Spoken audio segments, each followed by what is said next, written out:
Namaste. So Congress party, two reactions that have come in. Earlier Ashpreet was here, and then we also had Dr. Shashi Tharoor, and who said that where are the jobs in this budget, where jobs are not being created. And the other aspect, he turned around and said, you've not talked about Manrega. So the fine print talks about Manrega. The government has actually budgeted to reduce spends on Manrega. So they spent about 89,000 crore this year, and they want to bring it down to 60,000 crore. Good afternoon. I think first and foremost, what they've made, their observations are completely correct. But looking at the budget as a whole, one of the bigger concerns in this is that income inequality, there has been absolutely nothing that has been done to try and reduce it. The past couple of years, you've basically given tax rebates to more than 1 lakh crore to the tune of 1 lakh crore, expecting some sort of Reaganomics of trickle down to ensure that income inequality changes. But we've now hit more than 25 to 30 crore people that have now hit below the poverty line. And you look at any of the schemes, you look at social welfare schemes that they've spoken about, you look at the outlays for them, none of them are anywhere close to sufficient. And in her speech, she talks about the idea, I forget which scheme in particular, about more Manrega opportunities through this. But if you look at the funding that has been cut, it is very disappointing. You look at the PM Kaushal Vikas 4.0, even though the first three versions not worked, because the fact is you're skilling people, you're bringing people into the economy, but you cannot give them meaningful employment. And the problem is you can turn around, CMI will tell you we're at 8+, as of December 2022, 8+% of unemployment. And the bigger problem also is disguised unemployment in a lot of sectors. And there has been absolutely no response to that. I agree the capital expenditure outlay has been increased to something that is phenomenal, but to ensure that it's put into action in a way that can meaningfully create more jobs in the economy is something that there's been no push on. You understand there's a push for green, you understand, there's a lot, Anand, very simply, you assume an offset. See, you're intelligent enough to tell me an offset, you may be creating employment, you may be generating far more productivity. But at the face of it, this budget offers nothing for the youth in terms of more employment opportunities from what was previously there. And the other thing I noticed is in terms of education, understood your national digital library is a great idea. And she conceded there was a gap in learning outcomes.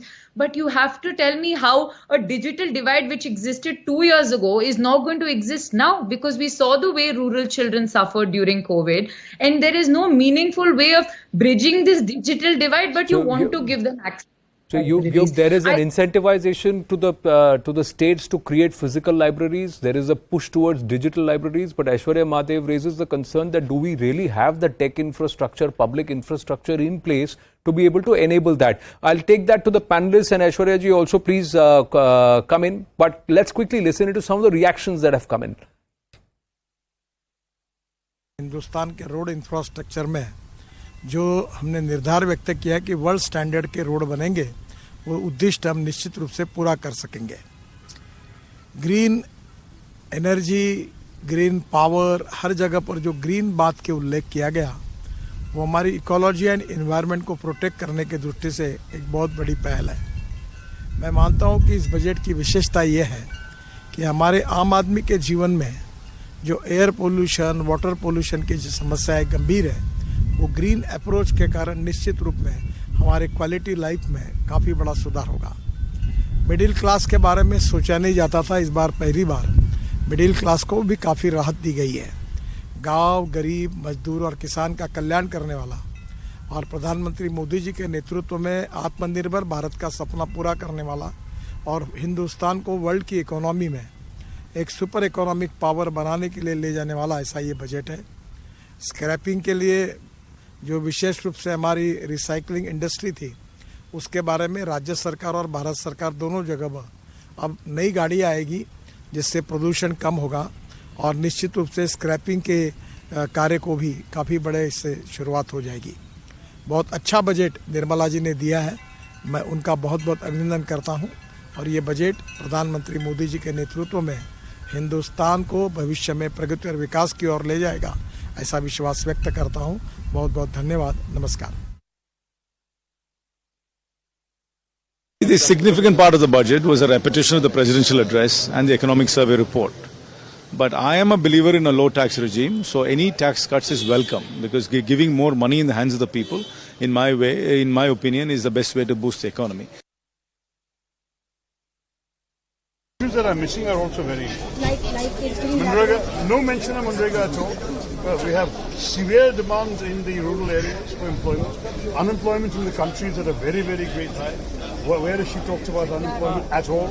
Where has she talked about inflation? And you're giving a better tax rebate, but people are spending more money, whatever the money they save. So we have to look into all of this. Some aspects certainly seem to be good. Is the budget which will help us grow? I mean, the economic survey will say 6.5% growth. Is that kind of a budget which gives you confidence? Growth is not enough. We need employment as well. So the problem is, yes, at the moment, I think it looks like they will grow, but even that is still a reduced growth because the first half of the year we grew at 9.7%. So we're now growing at 7%, that means second half of the year is down to below 4.5%. So growth alone is not that high. But even then, I want growth that's linked to jobs. Problem is whether the budget is addressing the current economical issues, including price rise, unemployment, these all the issues. People are in a distress mood. They did not have, there is no income for the people. Then how can you how can they benefit by hiring these taxes? You have to have an examine on about the past promises in the budget. How long it has been fulfilled? For example, farmers' issue. They promised a lot many programs, but nothing is fulfilled. Therefore, this government's track record on fulfilling area is very low. Therefore, they may announce something in the budget. They may announce something in the president's address only for like a manifesto.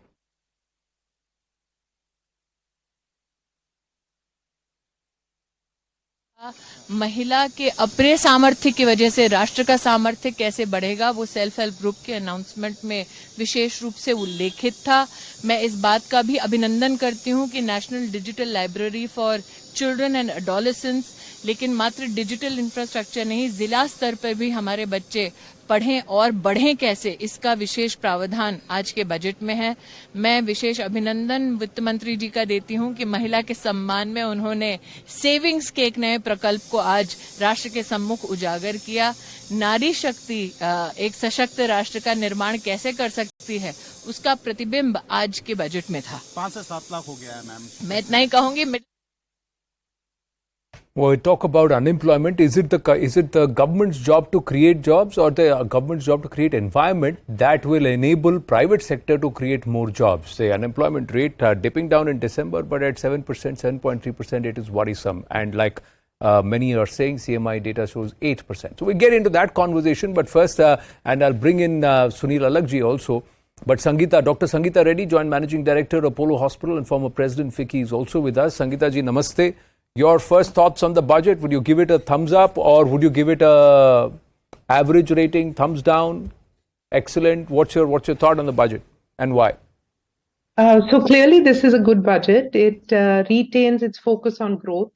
The infrastructure capital outlay at 10 lakh is going to promote growth and, the jobs, all the other factors that we're talking about. Such an allocation for infrastructure growth has a multi-pronged benefit. So I'm happy to see that. Moving on, I think the entire aspect, one of the angles of the budget, which I found standing out, I think in the year of G20, this budget also looks to present India to the world. I mean, we have become the 5th largest economy. So you see the focus on environment, which is a globally important subject, and also a good focus on equity and women, whether it's the self-help groups or other aspects. So I think there's a global angle to this budget as well. Moving